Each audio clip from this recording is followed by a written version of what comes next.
Now, it is possible for us to locate and delete all of the log files, but one thing that you should note is that log file deletion is very simple. Usually it's a simple rm space log file name, end of story, except for one thing.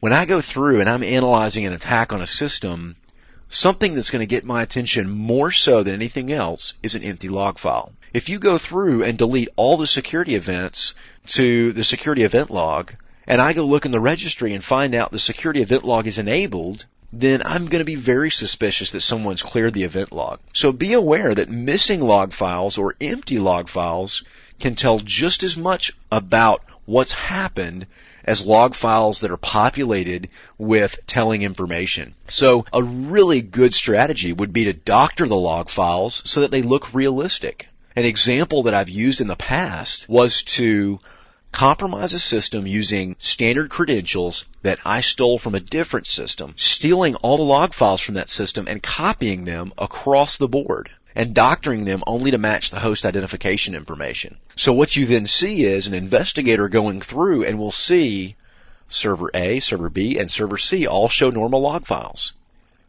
Now they might look really close at it and notice that all the log files are identical, but it's definitely a lot better than having logs of my attempts as well as empty log files. But our ultimate goal in all of this is to delete traces of tools and of actions used to compromise that system. So it's important to get past the compromise logging and also understand the logging of tools installations and how those are handled. There's been a lot of scenarios before where I was able to tell a lot about a hacked system by simply looking at the binaries or the source files that were left on there by the hacker. One of the things we want to make note of is avoid replacing system files that are of high value to the operating system. Things like ntOSkernel.exe or various kernel files for the Linux operating system. And the reason for that is if nothing else is going to be logged on the system, it's going to be the system files. They're going to be tracked and monitored very heavily because they're core to the operation of the system. So we want to kind of dance around those, and we want to touch things that aren't going to be noticed as much. So one thing that I've seen done in the past is set up scripts so that if anyone logs onto the system, or if the system is ever rebooted, it will immediately clear all the pertinent information. Definitely one point of interest here is the paging file. The paging file is sort of the holy grail for forensics investigators because it's going to hold all of the most critical information about what's been run and what is currently running on the system. So we want to prevent these forensics investigators from getting the information in that page file, especially if it's going to tell them information about what we've done. So definitely be aware. Registry keys and registry entries are also a very rich source of information. We want to keep track of any keys that we had to modify and reset those or remove them altogether later on down the road before we leave the system.